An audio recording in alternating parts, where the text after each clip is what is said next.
Will you pray with me?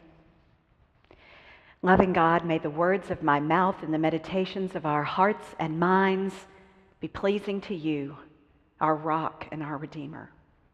Amen. There's a town in Belgium called Jail. It's spelled G-E-E-L. Sounds like jail, J-A-I-L, but it's G-E-E-L.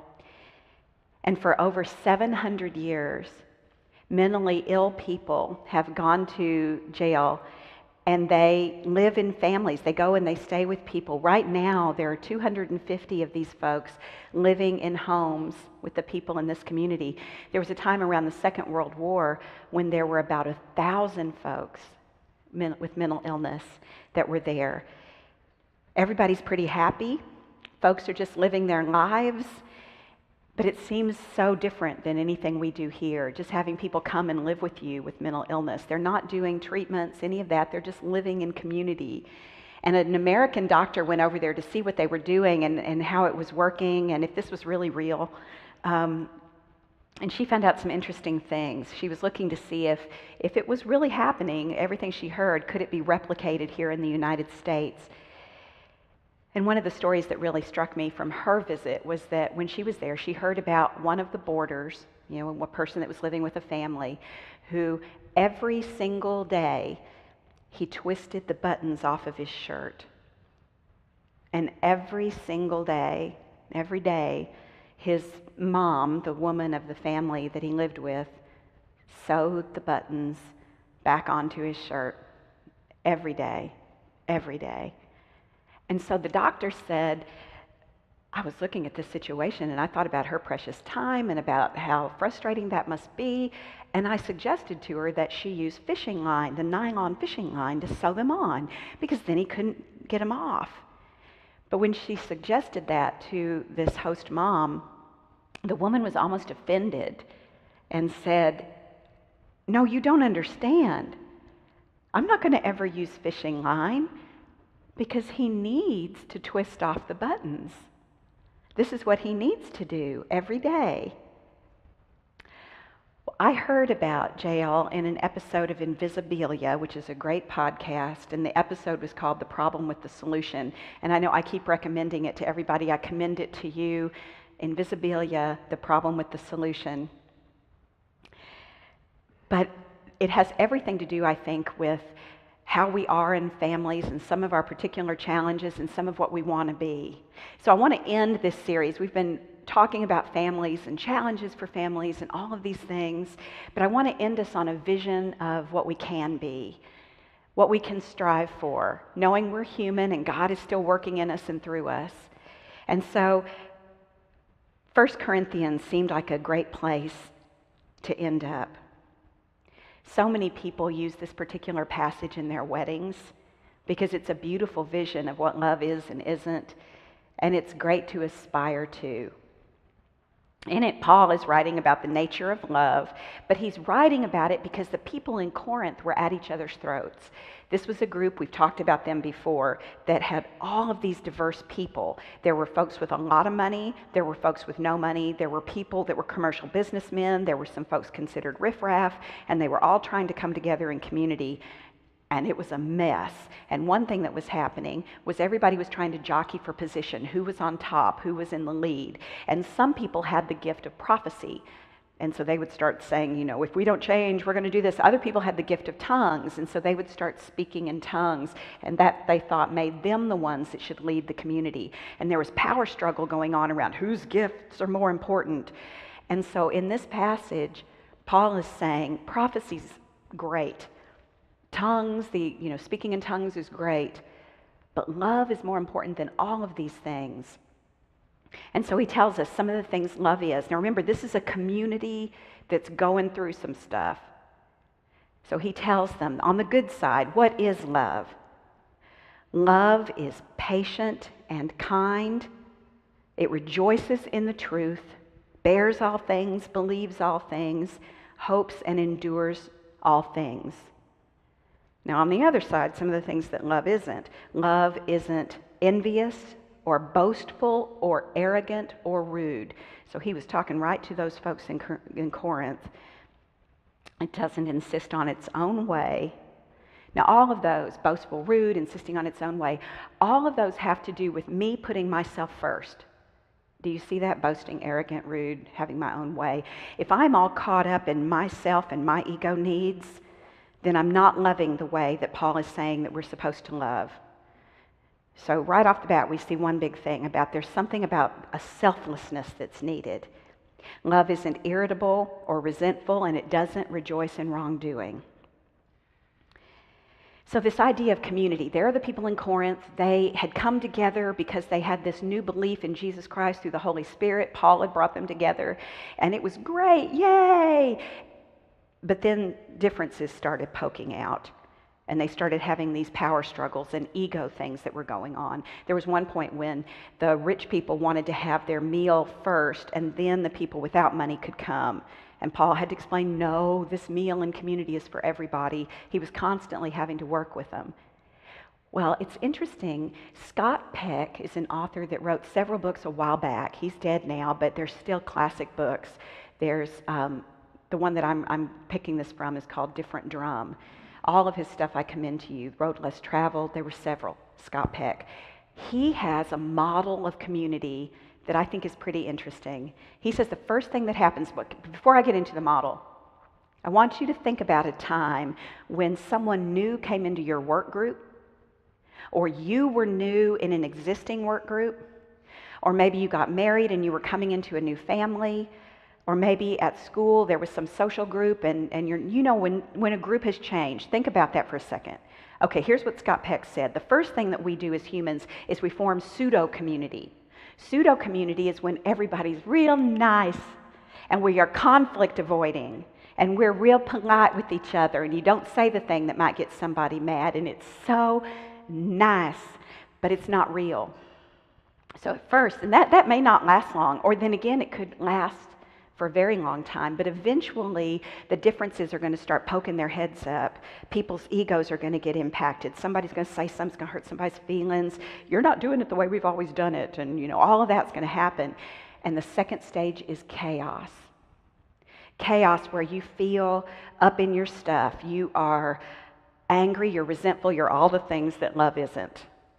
Right? You're envious, you're resent. Do you guys know resentment? Everybody, every human feels it. Resentment is when I have an idea of you and how you should be, but then here's how you are actually acting, and they are not the same. That's when I feel resentment. The perfect boss would act like this, but look at you, the perfect teacher, whatever it is. And the only way to live a constructive life is to figure out how to make peace with what is. And that's how you can move past it. But we all get there. So chaos in all its forms. It is uncomfortable.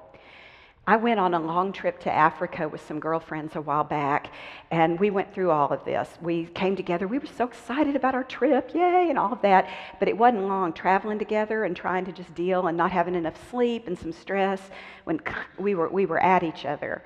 And so we fell into that chaos. And it's awful. And I'll tell you what, my usual strategy for dealing with the chaos doesn't always work for me, because my usual strategy is get the heck out of Dodge. Just leave. And I see, I'm not the only one, because if y'all are in a Sunday small group and like something gets a little tense, people just leave. We never see you guys again. You just leave the church. And I'm here to tell you that just completely avoiding by leaving, I've looked, Jesus never said to do that. You stick in, but I know my temptation is, I bet there's a better group over here, or there's something else, or just get the heck out of Dodge. So whatever your strategy is, it might be that you just simmer with resentment. Also, simmering is not one of the qualities of love that Paul or Jesus talked about. We don't simmer with each other. It's hard stuff, though. So when you're in that space, feeling resentment, whatever it is, Paul says that is a clear no. It's right in there. Nope, resentment is not what we're going for. So how do you move yourself past it? It is really hard. Jesus talked about this, Paul did, and James, Jesus' brother, talked about this. And if I have one life verse, the stuff that I most need to learn in this life, it's probably found in James 3:17, where James says, The wisdom from above, like the love from above, the feelings, what we're aiming for is first pure, then peaceable, gentle, willing to yield, full of mercy and good fruits, and without a trace of partiality or hypocrisy. I just want to camp for a second on willing to yield. I have so much trouble with willing to yield. In my car, somebody's, I want to get around you, and I'm like, no, I'm going faster. I mean, even this morning, and what's wrong with that? And in lines and stuff, I'm like, no, it's my turn. And the other day, I was at Target, and I saw an acquaintance that's been here to Genesis. She was there, and she just let two people go in front of her at Target because they had fewer things to check out. And I thought, well, there's a concept, wow. Yield, just like, after you, please, go, there you go to yield. But that, what that means is that our own ego needs, it comes back to that, y'all, our own ego needs, we have to figure out how to set aside to yield ourselves. Scott Peck's third stage, so we've gone through pseudo-community, chaos. The third stage he calls emptiness. And what he means by that is this emptying out of our ego needs. I don't need to be on top. I don't need it to be done my way. I don't need to be right. Oh, that's a hard one. I mean, just think about in your families. You're coming together. If you don't see each other much, truth be told, a lot of you will never get past pseudo-community. I mean, I see that in my own family. But if you really are wanting real community, then we get to something that's deeper. And finally, if you can move through that of just acceptance, letting go of your ego needs, just like Paul says in 1 Corinthians, then you get to real community where there's intimacy. And sometimes you disagree, but you lean in and you still love each other and you work it through. Now, something that is really interesting, getting back to GL, is that the mentally ill folks who lived with families, host families, these were not their own families, these were not relatives. What they found is that they really would thrive, they were happy. And so folks have looked at this, there's been a lot of research done, because here in this country, when folks go into mental institutions for a time to get stronger and better, if, for example, they did a long study on schizophrenics, they get a lot better. And then they go home and they relapse in huge numbers. And so they've looked at, what's the deal? Why don't they do as well in their families? Isn't that the nurturing environment where you would thrive? Well, it isn't. What's going on in families? And what they have found is that in families, there are 3 emotions that set people back. The first one is criticism. So if you go into, you're dealing with something, you're trying to get well, and there's criticism. A father says of his adult son, he doesn't eat breakfast. He just drinks coffee right away. Coffee, smoke, coffee. There's a tone in that and clear dislike of the behavior, that's going to set that person back. Then there's hostility. Sometimes it's criticism, but sometimes it's outright hostility. A mom saying, she is so selfish. She doesn't care about anybody but herself. That's one of these things that sets people back. And then the third one is sort of counterintuitive because it feels loving. But the third one is over-emotional involvement. So if I say, oh, I want him to do better, it would mean, it's so important for me. I just can't stand it if he's not better. That sets people back. It's so interesting. And what I've noticed in families, in my own responses and in talking to folks, is that sometimes love in families gives rise to fear.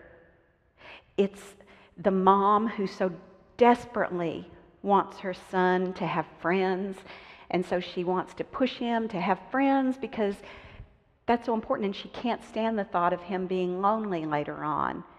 So her introverted son that would really like to be in on a Saturday night feels this pressure out of love. Do you see how love and fear can end up? Or it's the dad who sees his daughter going to head to college to pursue fine arts, and he thinks, she will not be able to support herself, and part of my job is to set herself up, so I'm not going to allow her to major in fine arts. She needs to major in business. We've seen that. But it feels harsh, but it's coming from love. It's coming from a fear that they're not going to be okay, right?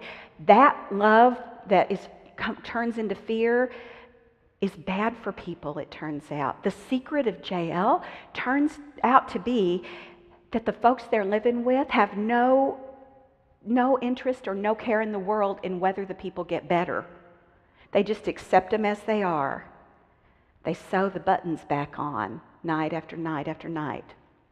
Now, to be clear, though, about it, you get to have personal boundaries. If somebody's being a jerk, you can say, that's not okay. You don't get to do that. You have personal boundaries. But in terms of who they are, but this is a real issue for us. I think y'all probably heard in the last month or so we've been hearing about the Muslim women in France who want to wear burkinis so they can swim. And it's made the French people kind of nuts, and they had a law, you can't wear a burkini.